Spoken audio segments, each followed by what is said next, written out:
Hello, I'm Lucas Kitchen, and this is the Free Grace International podcast. Now, normally I have friends along for the ride with me, co-hosts, if you will, but today I wanted to do something solo because I'm talking about something that is very exciting to me, and that is the Artemis campaign of missions happening right now.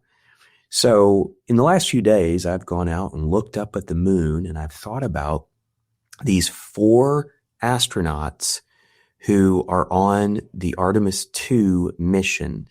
They launched a few days ago on April 1st, which felt like a big April Fool's that we're going back to the moon on April 1st. But they launched on April 1st, and it's a 10-day mission, so still a few more days before they splash down in the ocean and return to Earth. But while they're there, I've had this experience a number of times of just looking at the moon and thinking, well, we've got people there right now, not on the moon, but orbiting the moon, heading towards the moon, now coming back from the moon.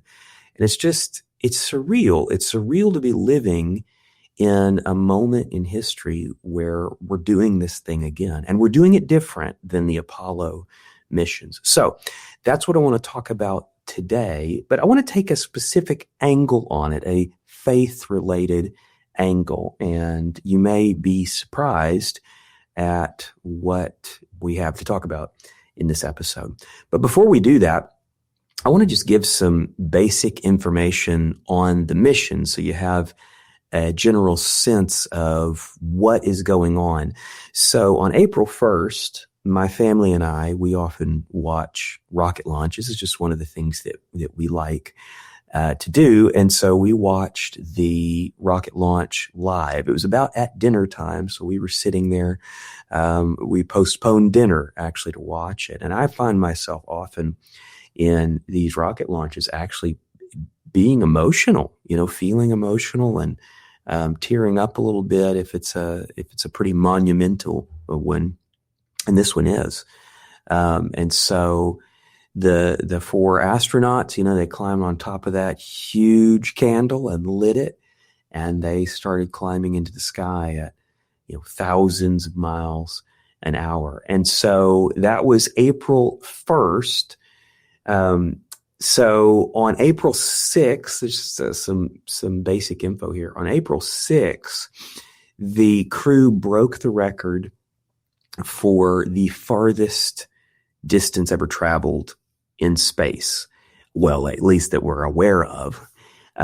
It's, I don't know what else that would include that we're not aware of, but they traveled, 252,760 miles, which surpasses the previous record, which was held by Apollo 13. Apollo 13 was that moon mission that went awry, and they had to scramble to figure out how to get back home safely. So they broke that record on this flight. I believe I think it was broken at the on the far side of the moon when they were out of communication, actually, because when they go around the backside of the moon relative to Earth, the communication cuts out for about 40 minutes, and they can't talk to Earth at all.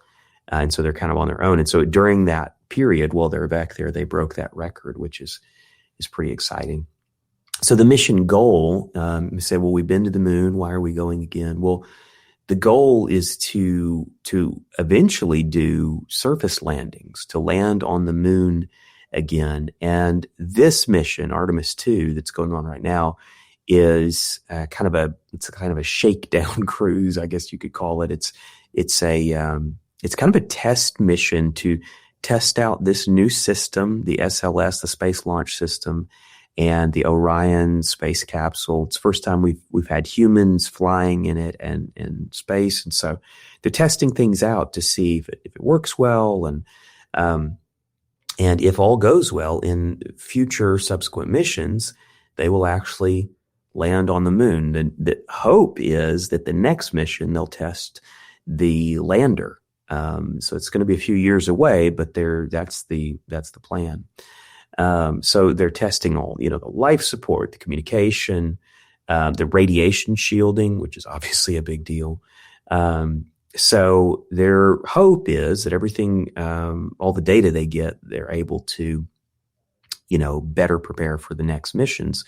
And those next missions will set up the space program to build what they're thinking of as a kind of a moon base that will be kind of a gateway to going farther and farther into the solar system. Now, this is all assuming that Jesus doesn't return, in the next, we keep exploring, just assuming that he's going to arrive at some point. And maybe, I like this idea, maybe when he does return, he'll have us continue to explore. I mean, he made the universe. Why wouldn't we continue to explore? And so this mission is to, kind of prep that the hardware, basically, the system for further moon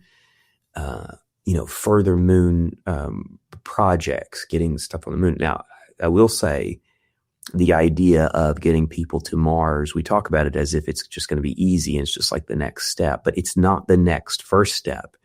It's the next 1,000 steps, because there's so many things to solve for going to Mars that we just don't quite have cracked yet. We just haven't gone anything like that far. So, but the moon is a staging for that. And so that's part of the mission here, is to have a more long-term presence farther away than the International Space Station. The International Space Station is in low Earth orbit, of course, and so the moon is a next step, and it's a much harder next step. It is much more difficult.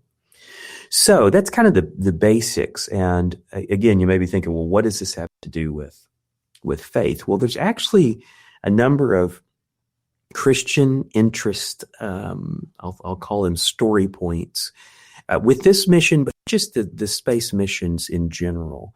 And so the astronaut that's on this mission that I want to focus on is a guy named Victor Glover. Now, he was the first Black man to go to the International Space Station.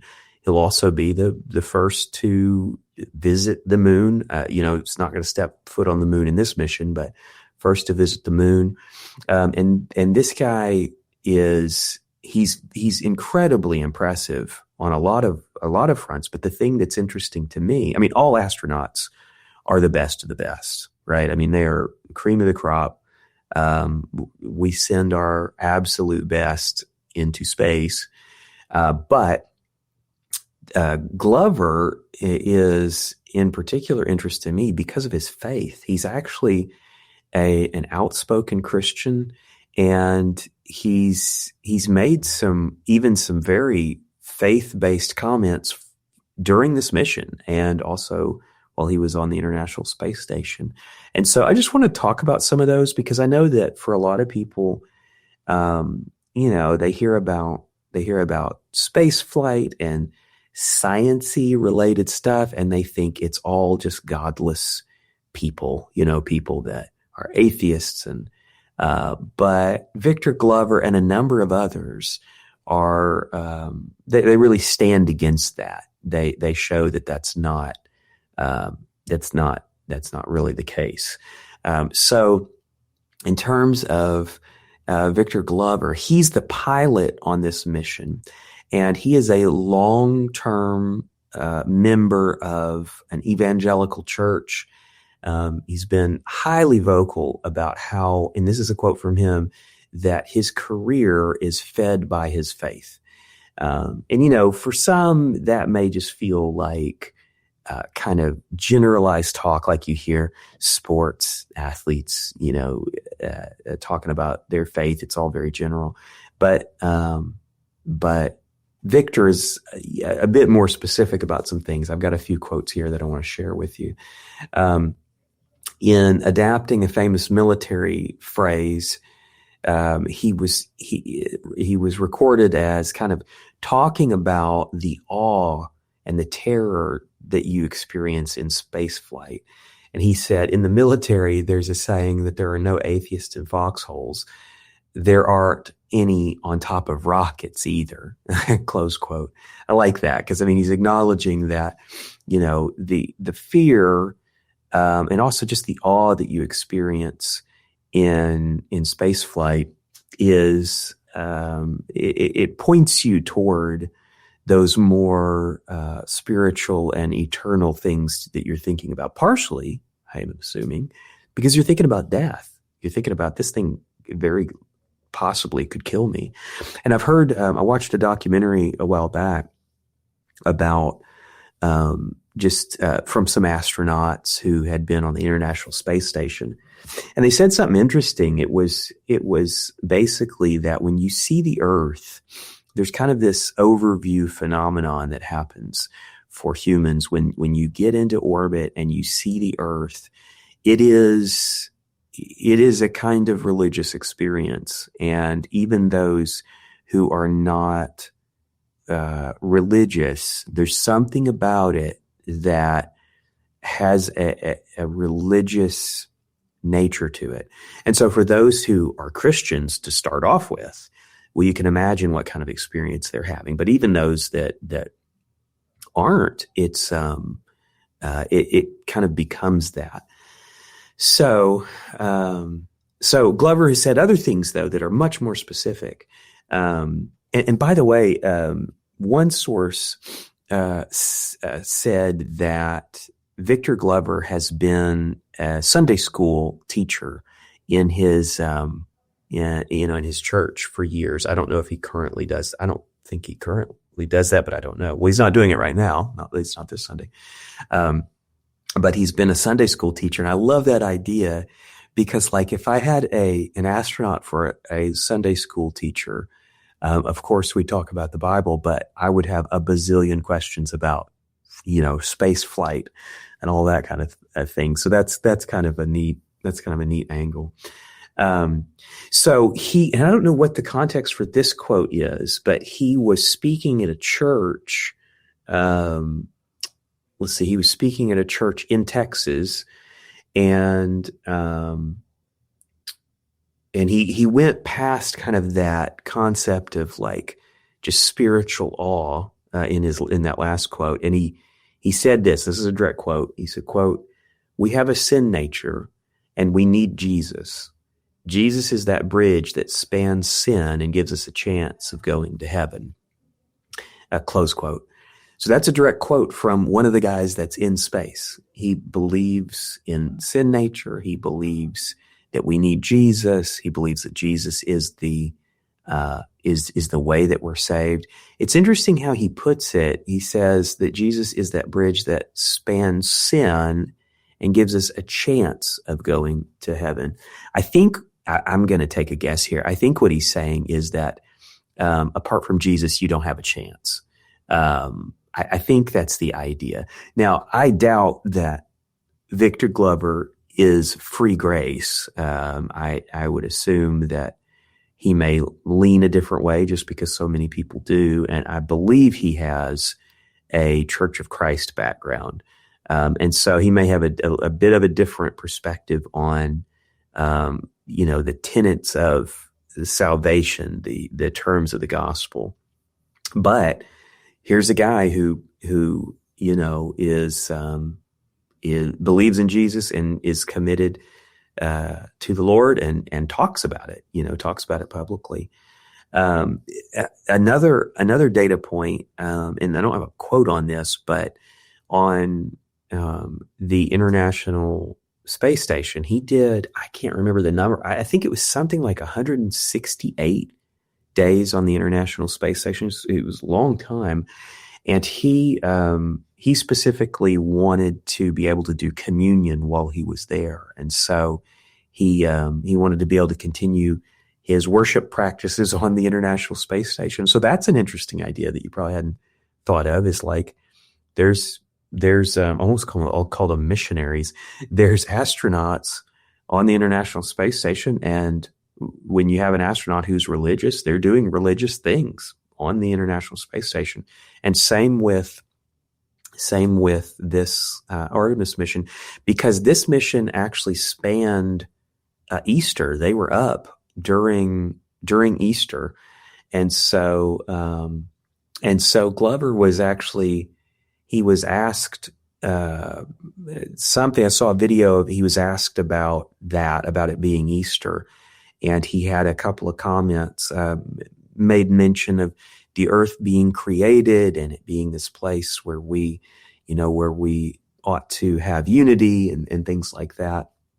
And so that was a pretty, on the nose quote. There's another quote, which, I am not, for some reason, it's not coming up in my notes that are right in front of me. But he from space in a broadcast, talked about the greatest commandment, talked about Jesus. Okay, here's another quote from him. Okay, this isn't the one I was just talking about, but this was what he said on Easter. I'm kind of scrolling through here. I got my notes kind of mixed up here. But here's what he said on Easter. He said, "In all this emptiness, you had this oasis, this beautiful place that we get to exist together. You're on a spaceship." And so he's talking about Earth here. He says, "You're on a spaceship called Earth that was created to give us a place to live." So not a deeply, so on the when he's on this, he knows he's speaking on behalf of NASA here. So he's being pretty cautious, I think, in what he's saying, but acknowledge that the earth was created. I mean, that's nice. Kind of a nice nod. There's another quote that he has that was from a mission. I think it was from this mission. Yeah, here it is. Okay. So this was on this mission during the Artemis mission that they're on right now. And this was just before they were passing behind the far side of the moon. And that, like I said earlier, put them in a place where they would have no communication for about 40 minutes with Earth. So they're just kind of like isolated. So here's what he said, quote, "As we get close to the nearest point of the moon and farthest point from Earth, I would like to remind you of one of the most important mysteries there on Earth, and that's love. Christ said in response to what was the greatest commandment, that it was to love God with all that you are. And he also, being a great teacher, said the second is equal to it, and that is to love your neighbor as yourself." And so I like that, because he's talking, there's two points there where he's talked about Jesus, one from the mission, from a broadcast. And so, I mean, think about that, like how many millions of people are seeing that. And it's a nod to both creation in that earlier quote, but here to something that one of Jesus's teachings. I think it's really exciting. And, the thing is that, like, this mission is a little bit unique because the entire thing, except for those 40 minutes behind the moon, of course, they'll be recorded, but they won't have been live streamed, but everything else is being live streamed. And so this will live on, this quote will live on at this historic moment, when they're about to pass behind the backside of the moon. That's the part that everybody wants to see in this mission. And here he is talking about Jesus, so, now he's not obnoxious about it. It's not like he's just won't shut up and just continues to cram it down everybody's throat, but he kind of peppers in these little nods, these little notes, that you can see that he's a person of faith. So in the broader sense, Victor Glover is obviously not the only Christian who has gone to space. We actually, a lot of Christians have gone to space, but he's not the only vocal one, though. There's others that have been quite vocal, and I wanted to highlight a few. Now, I'm just going to tell you, I'm not doing this from memory or anything. I had to look these up. I wasn't aware of a lot of these. I knew some of these names, and you'll know some of these names, but Buzz Aldrin, you've probably heard of. He was on Apollo 11, and he was obviously very famous because he was the first to step on the moon. And so, interesting thing about him, he was an elder at his church, and Aldrin took a private communion on the lunar module before stepping onto the moon. So there's an interesting thought that, like, before that moment that is so famous, he was in the lunar module doing communion. I mean, that's and in that communion, he read Jesus' words in John 15:5 that says, "I am the vine, you are the branches," etc. Well, so that's like a piece of little hidden piece of history that that kind of rounds out maybe what you might be thinking about this lunar landing. And by the way, for those who are, Christians, maybe lean toward fundamentalism, and also, in addition to that, think that maybe the moon landings were fake. Let's remember the kind of character of the person who has the title of the first person who walked on the moon. He was a Christian, and he was doing communion right before he did that. Is that the type of person that would be involved in a conspiracy to fool the world? Well, I don't know. That says something to me that I think I would lean towards thinking, well, he's probably a very honest person, and that wouldn't be the type of person you'd want to get to, enact a conspiracy. So clearly, I think we really walked on the moon. I don't think that was a conspiracy. I think that's a ridiculous notion. Here's another who is a vocal Christian, a guy named James Irwin. Have you ever heard of him? He was on Apollo 15. So after Apollo 11, there were multiple more Apollo missions where we sent more people to the moon, of course. They weren't as famous, obviously, but Apollo 16, he walked on the moon. But later, he realized that his career had become an idol to him. And he had a dramatic, born again experience I'm reading here, a born again experience in 1978. And he became one of the most vocal evangelical Christians from the Apollo era. So that's interesting. That makes me want to look him up and see what he was about. I didn't remember him. John Glenn, here's another name that you probably recognize. He was Mercury 7. He was the first American to orbit Earth. He famously stated, "To look out at this kind of creation out here and not believe in God is to me impossible," close quote.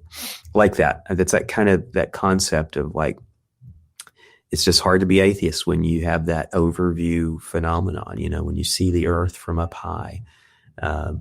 Here's another, Rick Hubbard on Columbia, STS 107. So he was the commander on the Columbia mission that exploded. I don't know if you remember that, but it was ill-fated. It was terrible. Astronauts died. I can't remember if it was, I think it was 8. I think it carried 8 on that mission. He was famously vocal about his faith. He led worship in space. There's a cool idea. Very few people have gotten to be in a worship service in space. So he led worship in space, and he left behind video devotionals for his kids before he died during that re-entry accident of the Columbia. So there's and this is interesting. I mean, like, he was the commander of the mission. And so he had a lot of influence even just on that crew. And so the idea of him doing faith things, is that not a different image than you have of space flight? I mean, like, when the broadcasts come out, it kind of gets scrubbed, right? I mean, it's broadcasting to the world, and they try to, keep it sort of neutral religiously, but it's interesting to think about, like, personally, what is happening with these folks that, are experiencing, very possible death Well, you wouldn't want to deprive astronauts who are facing potential death, very dangerous missions. You wouldn't want to deprive them of their faith practices, and so it's just interesting to think. It's easy to just assume that none of that happens while they're up there, but it is. Another is Jeffrey Williams. He was on the ISS, the International Space Station. He spent 534 days in space. Now, I don't believe he spent those days consecutively in space. I think he did a few missions. I'd have to look that up. I'm not sure how many.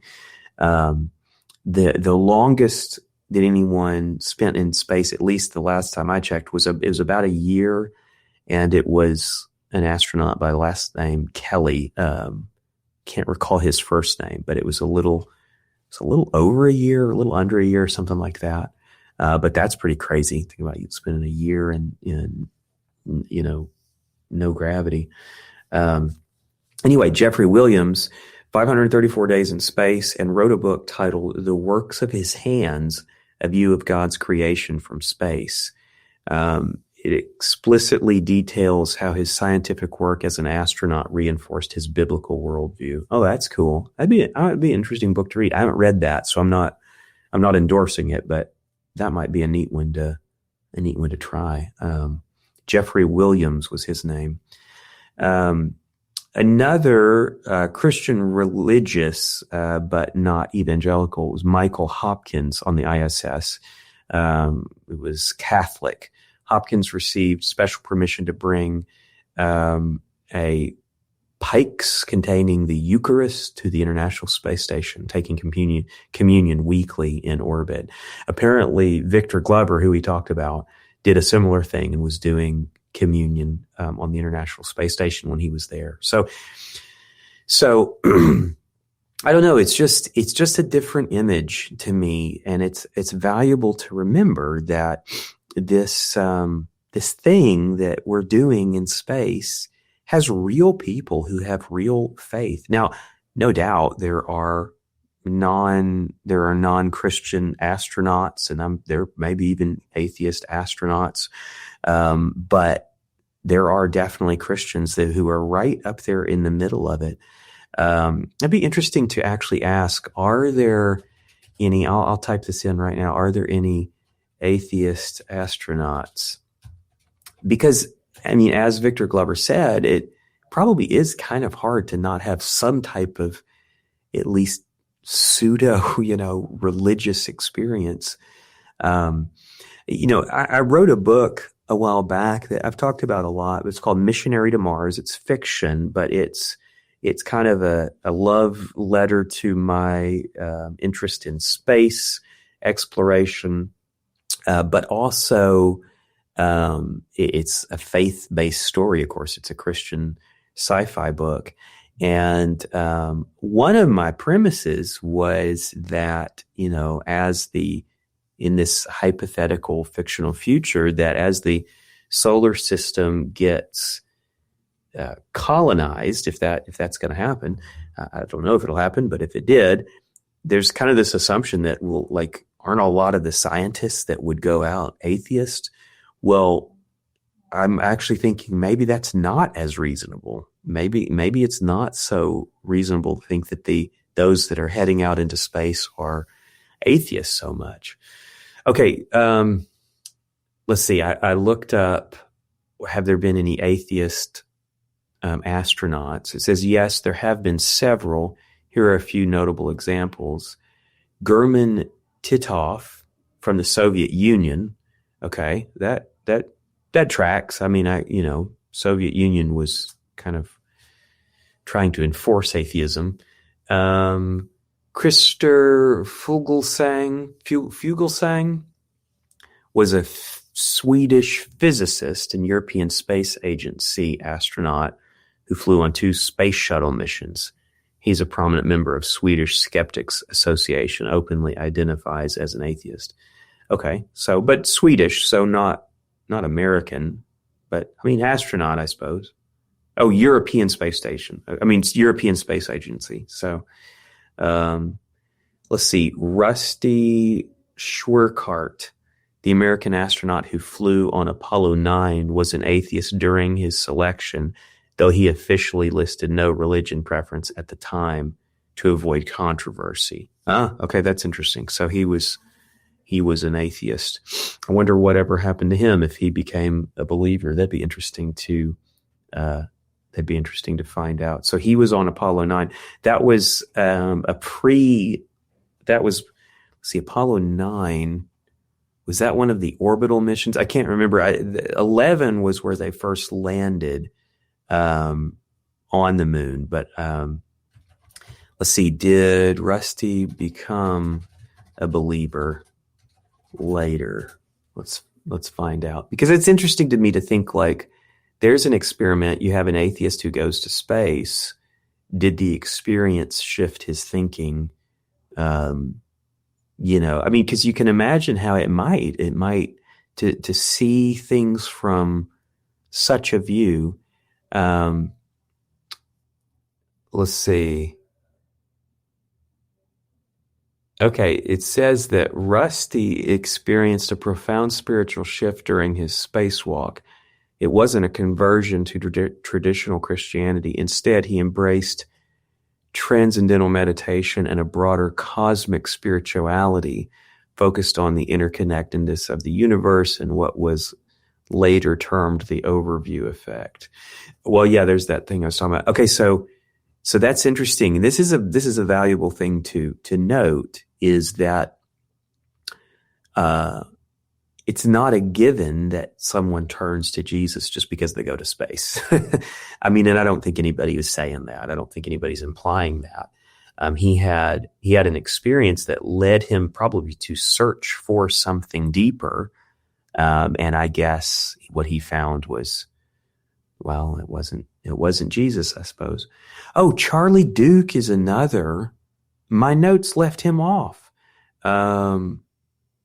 Or did I talk about him? He became a born again. Let's see. Okay, so with Charlie Duke, let me see. No, I did talk about him. Yeah, he had a born again experience in 1978. Yeah, I talked about him. So he, let's find out more about what he did. What did Charlie Duke do in terms of the faith? So I know. So basically, like, this is a guided Google session by now, right? I'm just kind of like Googling things. Actually, I'm using Google's AI and search features. So it's sort of a hybrid here. But so Charlie Duke's story is actually the perfect counterpoint to the idea that going to space automatically makes you spiritual. While he is one of the most vocal Christian astronauts today, his faith journey happened after he walked on the moon, not during it. Hey, there you go. Okay, so that's a good example. That's a good point. That he was not I guess he was not a person of. Well, was he a believer at all then? Let's see. Here is what he actually did regarding his faith. The idol of career. Duke admits that during the Apollo 16 mission, so that was in 1972. His career was his God. Little g, but his God. After returning from the moon, he experienced a severe sense of emptiness and the near collapse of his marriage. The moonwalk didn't give him lasting peace. It left him asking, now what? Oh, I bet so. Can you imagine, like, if you were an astronaut, especially in the Apollo era where, everybody is gearing up to go to the moon for, a number of years. And then, I don't know if you have this, but like for me, after I finish a big project, I have this emotional dip afterward. And I think it's because I'm like getting so much enjoyment from the process. And then when it dips, when it, craters after that, it can be really emotionally, it can be an emotionally low point. Well, I can't imagine the kind of emotional low point that these guys probably experience when they are done with their moon career, or maybe even just done with their space career. Because there's nothing, because at some point, by the way, they dose out of the amount of radiation that, when you go into space, especially past low Earth orbit, you're getting cosmic radiation. You're getting radiation poisoning. And it's much higher when you go to the moon. And so you're not going to do like a bunch of moon missions in a row. They just don't have a bunch of moon missions. But even if they did, there's a limited amount that you're going to be going in space. And so they track their lifetime dosage. And at some point, you're done. They're just like, you can't go to space anymore. You've had the maximum allowable dose. And it has something to do with 3% increase in risk for cancer or something. They've calculated it out, and that's just what NASA's decided the risk assessment that they'll allow, basically. What am I talking about? Okay, so anyway, at some point, astronauts they're done. They just have to be done. They're not going to get any more missions. They're past their window. And I can't imagine the kind of emotional dip that you'd experience at that point.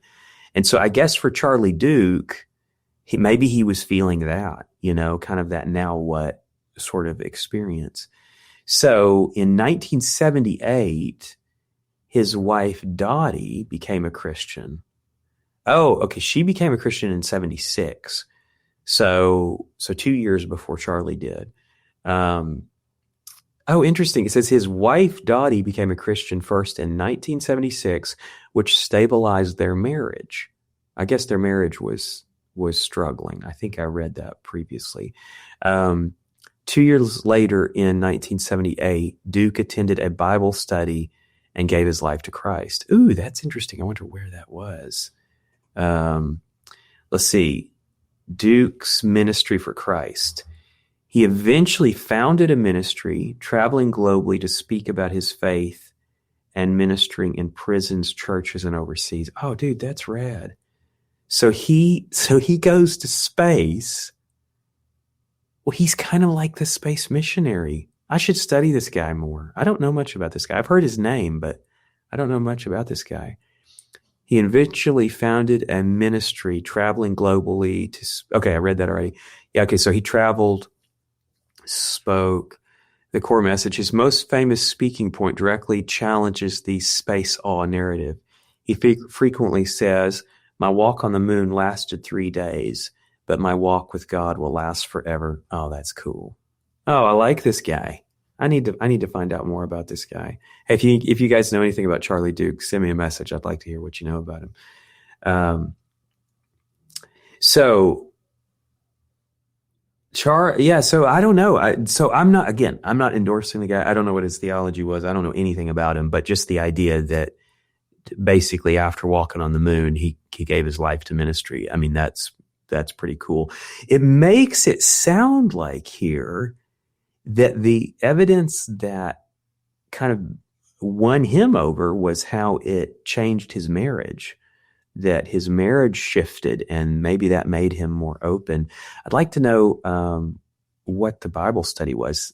What was the Bible study that he went to? So, man, you just think about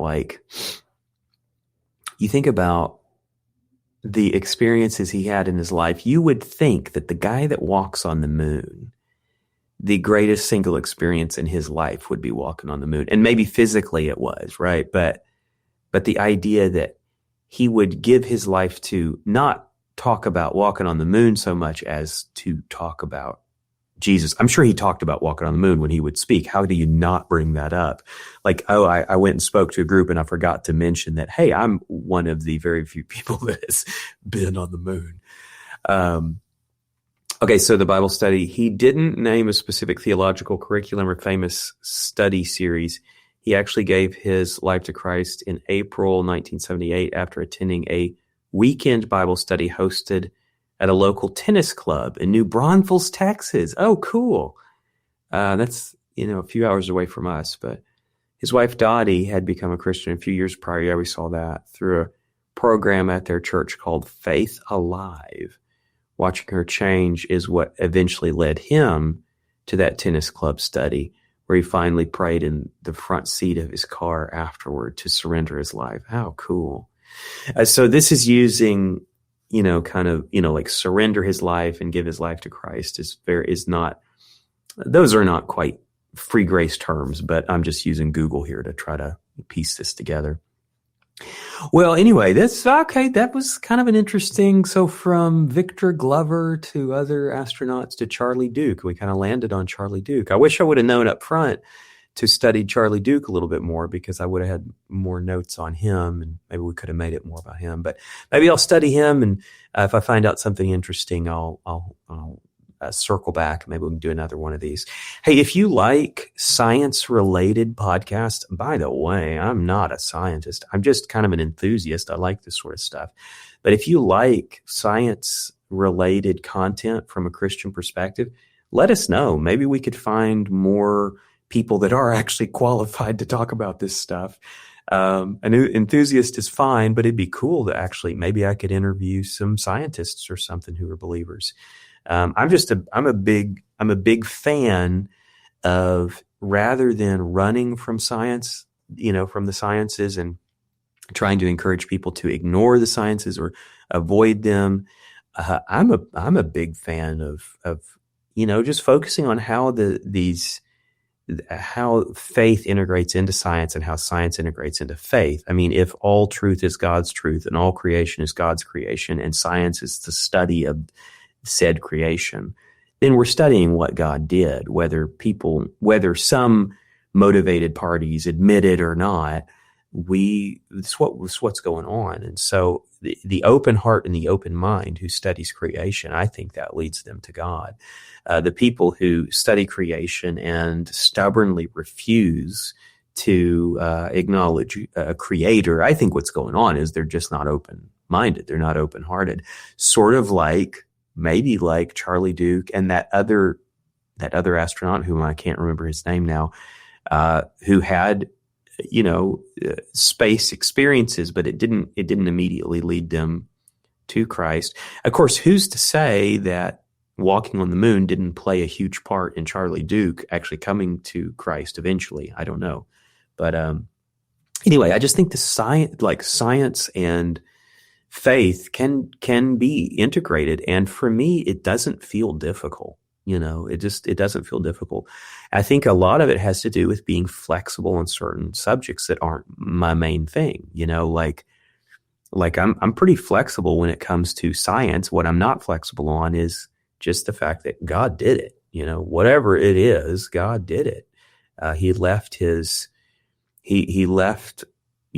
fingerprint on creation, but he sent his son, and his son coming to earth, Jesus coming to earth and corroborating all of these things is really why we Christians trust it. When you think about why do we trust the book of Genesis? Well, we trust the book of Genesis because Jesus quoted from it and he acknowledged its veracity, and so I trust the Old Testament because Jesus gave it validity. If he didn't, I wouldn't think much about the Old Testament, but so for a Christian, that's where I'm coming from, is like what I'm not flexible on is Jesus is at the center of all of it. And I am totally willing to integrate, any kind of sciences that fit into the Jesus-centric worldview. Jesus is the center, and sciences that can fit into that are just fine, and so for me, the science is the flexible part. So if the current theory is XYZ about, the biosphere, theory of whatever, fine, that's okay, as long as it fits with Jesus, as long as he's the center. And, but if the two come in conflict, this is where I think a lot of people get kind of backwards. If the two come in conflict, it's not Jesus that you jettison. It's the flexible, the flexible science idea that you're toying with. And part of the reason for that is that most of the scientific theories and even laws that we acknowledge, they're much, much younger. They are within 100 years old, many of them, some 300 or 400 years old, some of them more math oriented, laws of physics, maybe 300 or 400 years old. And some things much older, but most of these scientific theories are very young, and they shift around and they change, and so it's kind of like, don't get exceedingly uptight if there's a new theory that feels like it challenges.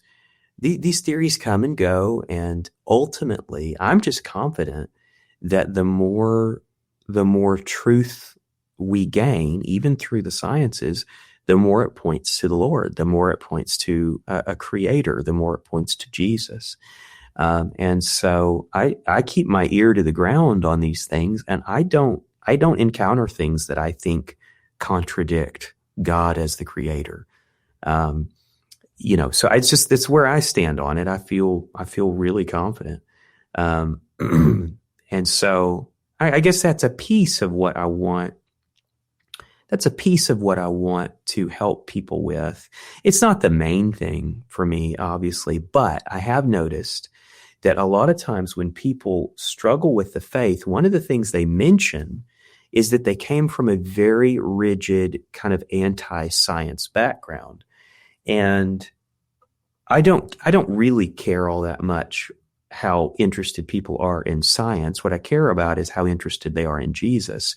But if coming from a really rigid anti-science background and then later rejecting Jesus, if that becomes a repeated pattern, well, then I want to try to rethink that whole thing of saying, like, if people who are coming out of an anti-science background then later are rejecting Jesus in large numbers, let's re-engineer that. There's something that's not working right, because I don't really care if people what people's theories on different scientific things are. I mean, I have an opinion and I can speak passionately about it, but I don't care a whole lot about that. What I care about is that people cling to Jesus, that they hold on to Jesus. And so,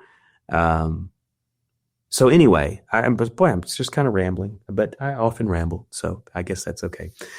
So that's my thoughts on spaceflight. So if you are wanting to see anything from this mission, this Artemis 2 mission, you ought to look it up. It's live streaming. You can see the launch. The rocket is absolutely massive. It's a skyscraper. I mean, it's a skyscraper with an exploding tailpipe, and when it flies, I mean, it must shake the ground. I've never seen a rocket launch. I want to go see one, but man, it must be like canned thunder. So check it out. And know that at least one of those, at least the mission pilot is a strong believer. He's someone who loves the Lord and is vocal about it. And the others might be believers too, but I couldn't find much information on what their faith, what their faith is. So that's what I'll do for the episode today. Thanks for listening, and I know it's a unique one, but hopefully it was enjoyable. All right, we will talk to you later.